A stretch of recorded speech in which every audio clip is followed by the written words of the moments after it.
नमस्कार प्रिय मित्रों, मैं आप सभी का एस्ट्रो फ्रेंड विजय तिवारी। मित्र, मैं बताता हूं हर महीने का राशिफल। आज भी आपको बताऊंगा नवंबर मंथ वृश्चिक राशि वालों के लिए कैसा रहेगा। वृश्चिक राशि यानी मंगल की सेकंड राशि, 8वीं राशि। अब अगर आपके नाम से भी आपकी वृश्चिक राशि बनती है तो भी, और अगर आपके डेट ऑफ बर्थ यानी जन्म पत्रिका के अनुसार भी अगर 8 नंबर में चंद्रमा लिखा हो तो भी आपकी वृश्चिक राशि बनेगी। वृश्चिक राशि वालों के लिए कैसा रहेगा? कुछ विशेष खास बड़े ग्रहों का राशि परिवर्तन हो रहा है। इनके द्वारा आपके जीवन में मेरे मित्र क्या आपको लाभ मिलेगा,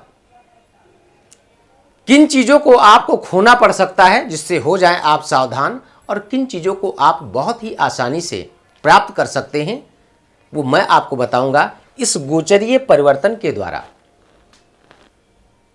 लेकिन उससे पहले मैं कहूंगा, अगर आपके मन में भी कोई प्रश्न है, कोई सवाल है, अपनी पत्रिका को आप दिखाना चाहते हैं, तो जो स्क्रीन पे नंबर दिया जा रहा, इस नंबर के माध्यम से आप मुझसे जुड़ सकते हैं, मुझसे बात कर सकते हैं।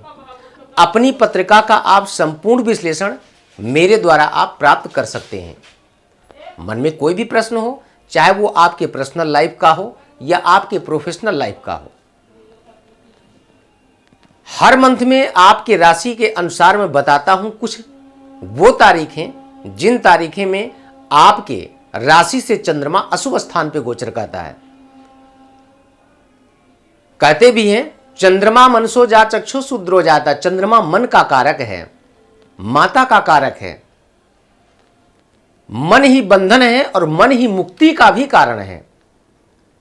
मन से आप किसी चीज को त्याग दें, चीज छूट जाती है, वो आपसे दूर हो जाती है। और मन से किसी भी चीज को अगर आप प्राप्त कर लें तो चीज आपके पास आ जाती है। इसलिए मन को बंधन और मुक्ति दोनों का कारक माना गया। कहते भी हैं मन के हारे हार और मन के जीते जीत। मन से किसी चीज को भी जीत लिया जाए, समझ लो चीज आपके पास होती है। लेकिन मन से किसी चीज को हार जाए ना, तो पास होते भी चीज आपसे दूर हो जाती है।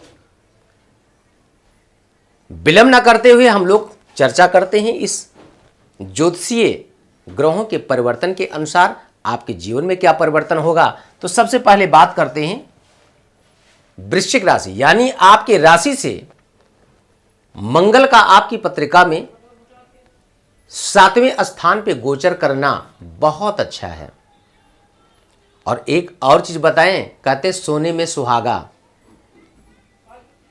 एक तो मंगल का 7वें स्थान पे राशि से गोचर करना, दूसरी चीज सूर्य के साथ। हाँ, यहां पे एक बात एक कट सत्य है कि सूर्य का नीच राशि में मंथ के हाफ में जो गोचर करेगा, परिवर्तन करेगा, जैसा कि अभी कन्या राशि में है।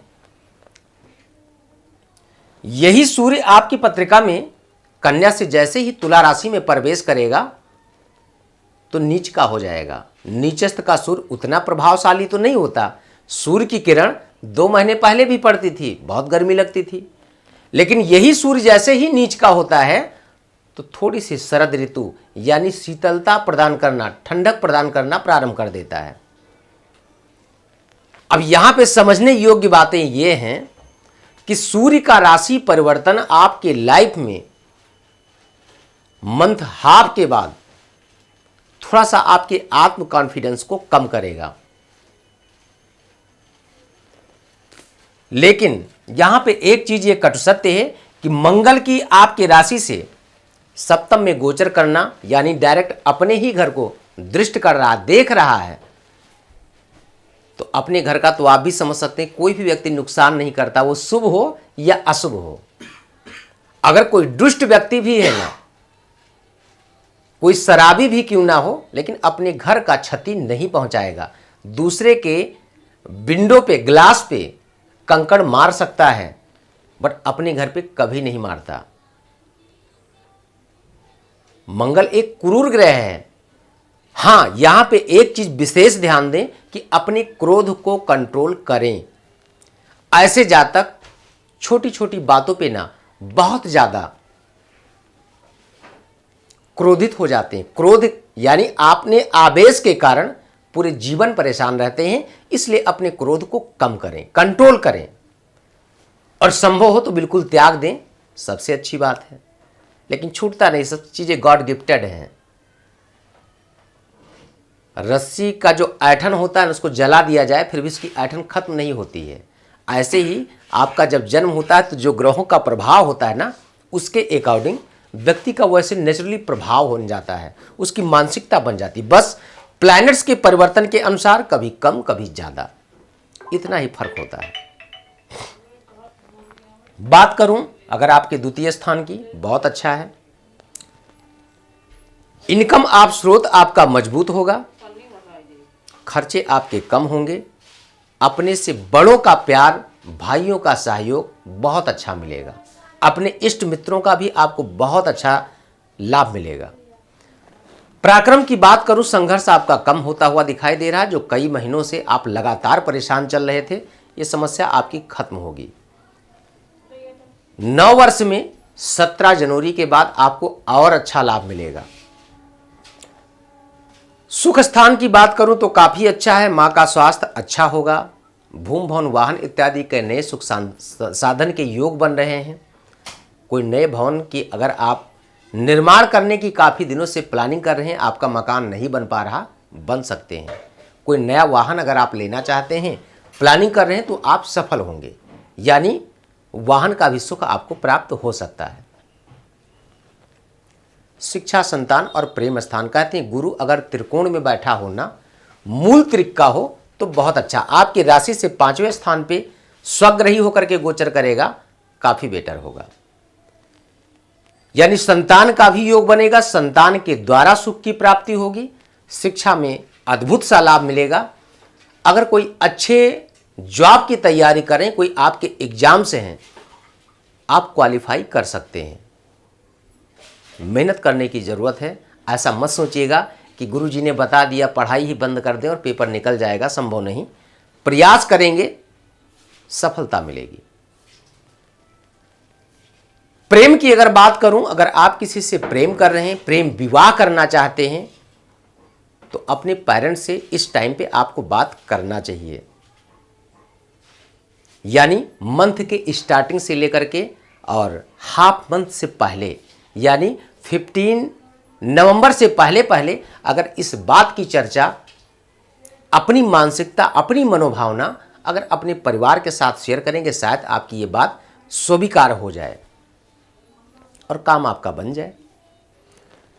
रोग ऋण शत्रु के स्थान की बात करूं तो आपके लिए काफी बेटर है। उदर रोग, गुप्त रोग से आप परेशान हो सकते हैं। पेट से संबंधित प्रॉब्लम या कोई गुप्त रोग, गुप्तांग से रिलेटिव बीमारियां आपको ग्रसित कर सकती हैं। इसलिए खान पान पे विशेष ध्यान दें। पहले से अगर कोई गुप्त बीमारी है तो उसका इलाज पूर्ण रूप से करने का प्रयास करें, वरना आपको शारीरिक प्रॉब्लम ज्यादा होगी। अगर किसी से आपने ऋण ले रखा है, आपके ऊपर कोई कर्जा है, तो उस कर्जे से आपको थोड़ी सी चिंताएं बढ़ सकती हैं, लेकिन घबराइएगा नहीं। समस्या आपका इस मंथ लास्ट तक फिर लाइन पे आ जाएगी, परेशान नहीं होना। शत्रु आपके प्रबल होंगे बट आपका कुछ बिगाड़ नहीं पाएंगे। क्यों? क्योंकि एक तो आपकी पत्रिका में बाहुबल, यानी अपने आप पे कमांड अच्छा होगा। लग्नाधिपति मंगल है, मंगल बाहुबल का कारक है, तो मंगल केंद्र में ही बैठा हुआ है। राशिस्पति केंद्र बैठे हो तो फिर पूछना ही क्या भाई। जिसका बाप ही जिले का मालिक हो, उसके बेटे को किस बात की चिंता, वो डरेगा थोड़ी। तो मंगल आपकी पत्रिका में बहुत अच्छा है, केंद्र में है, इसलिए आपको चिंता करने की जरूरत नहीं, घबराइएगा नहीं, कार्य आपका अच्छा होगा।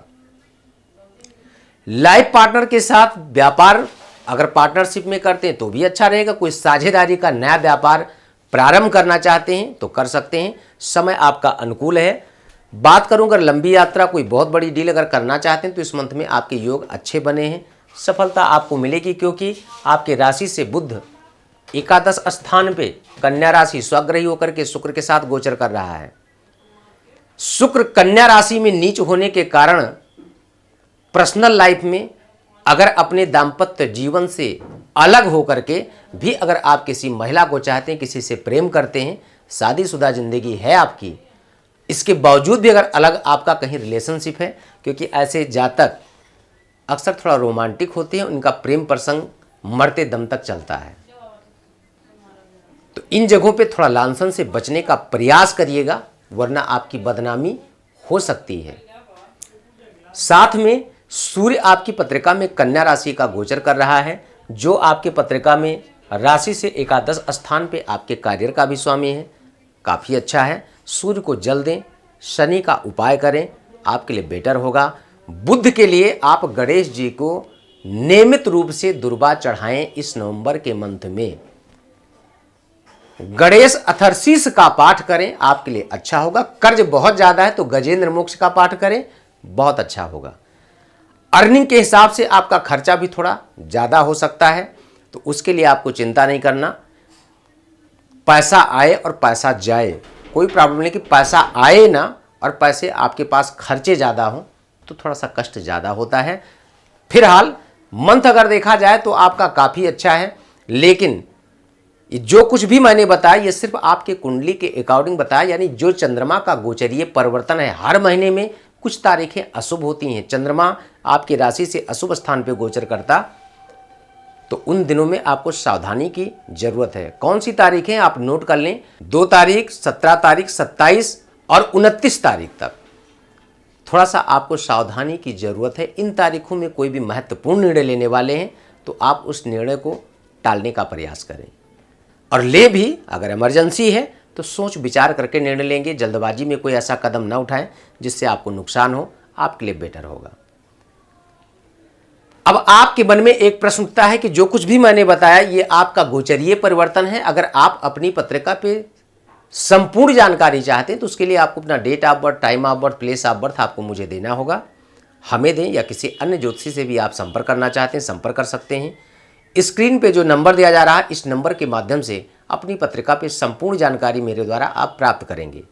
अयोध्या कभी आप आने का कोई प्रोग्राम है, आप आना चाहते हैं, रहने खाने की समुचित व्यवस्था आपको हमारे ट्रस्ट में, हमारे आश्रम में आपको मिलेगी। आप कभी भी आएंगे, आप सभी का स्वागत होगा। और आज के इस कार्यक्रम में सिर्फ इतना ही। आगे किसी अन्य नए विषय, नए टॉपिक पे फिर चर्चा करूंगा। तब तक के लिए नमस्कार, जय श्री राम।